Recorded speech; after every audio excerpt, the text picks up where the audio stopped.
दोस्तों, इस चैनल में आप सभी का स्वागत है। इस वीडियो में हम बहुब्रीहि समास की परिभाषा उदाहरण सहित सीखेंगे, तो आप वीडियो को पूरा देखिए। आइए शुरू करते हैं। सबसे पहले हम बहुब्रीहि समास की परिभाषा पढ़ेंगे। बहुब्रीहि समास परिभाषा: जिस समास में कोई भी पद को क्या कहते हैं? शब्द। ठीक है। प्रधान को कहते हैं समान, एक समान नहीं होता है। फिर से पढ़ेंगे। जिस समास में कोई भी पद प्रधान नहीं होता है तथा अर्थ में भी किसी अन्य का बोध होता है, उसे बहुब्रीहि समास कहते हैं। ठीक है। तो अब इसके सामासिक शब्द पढ़ेंगे।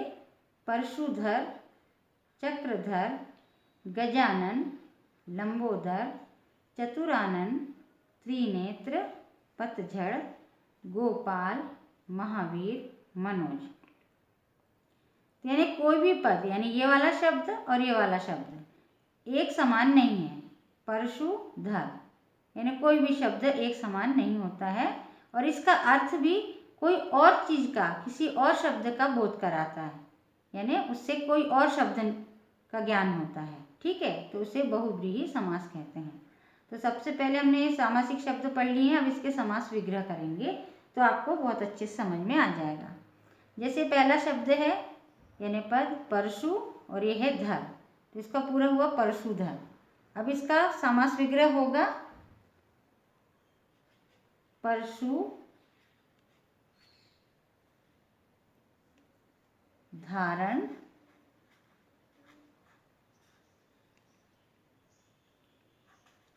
करते हैं जो।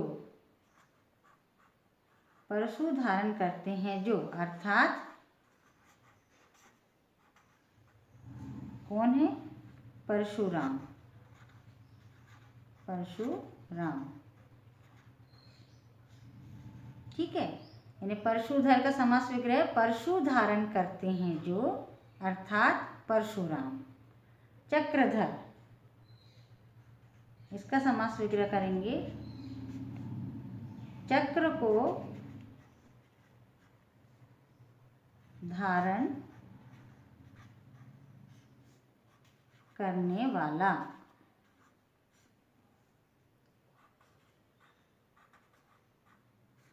अर्थात यानी इसका मतलब क्या होगा? कौन धारण करता है?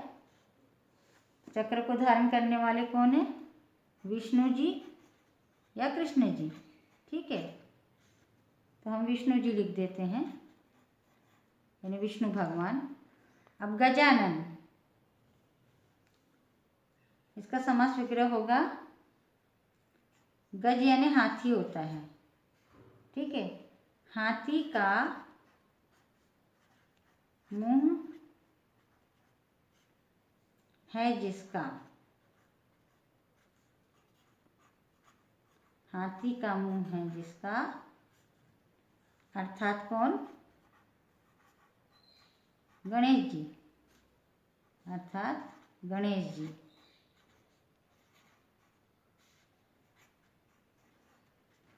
लंबोदर यानी लंबा है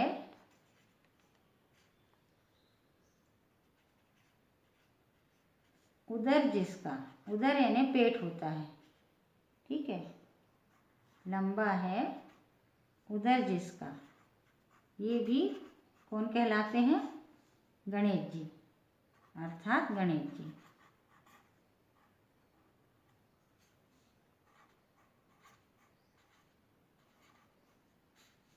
उन्हें लंबोदर भी कहते हैं, गजानन भी कहते हैं। ठीक है। चतुरानन यानी चार मुख हैं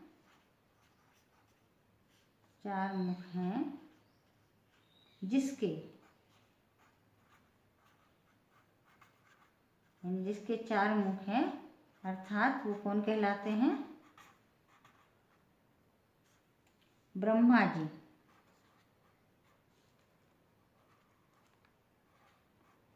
ब्रह्मा जी। इनके 4 मुख हैं। त्रिनेत्र, 3 हैं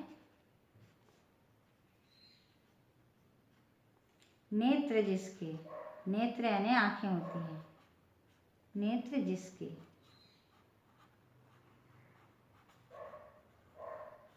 वह कौन है? वह है शिव जी।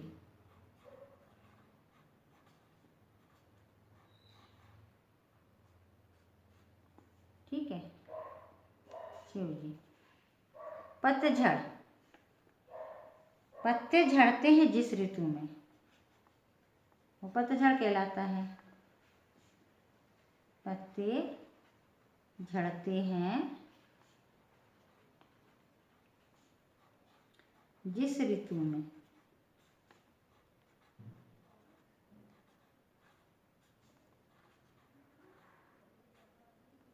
ठीक है। गोपाल, गोपाल का समास विग्रह क्या होगा? वह जो गौ का पालन करे, गौ का पालन करे, उसे क्या कहते हैं? गोपाल। महावीर, महान है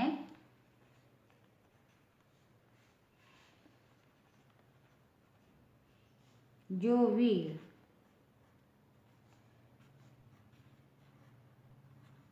वह कौन कहलाता है? हनुमान जी।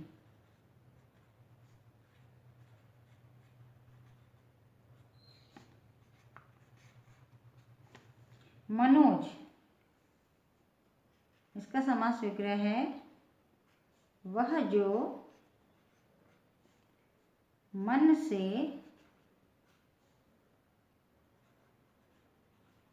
जन्म लेता है, वह जो मन से जन्म लेता है, अर्थात कौन कहलाता है? कौन है वह? कामदेव।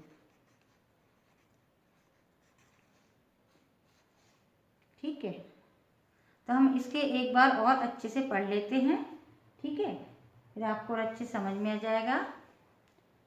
जिस समास में कोई भी पद प्रधान नहीं होता है तथा अर्थ में किसी अन्य का बोध होता है, उसे बहुव्रीहि समास कहते हैं।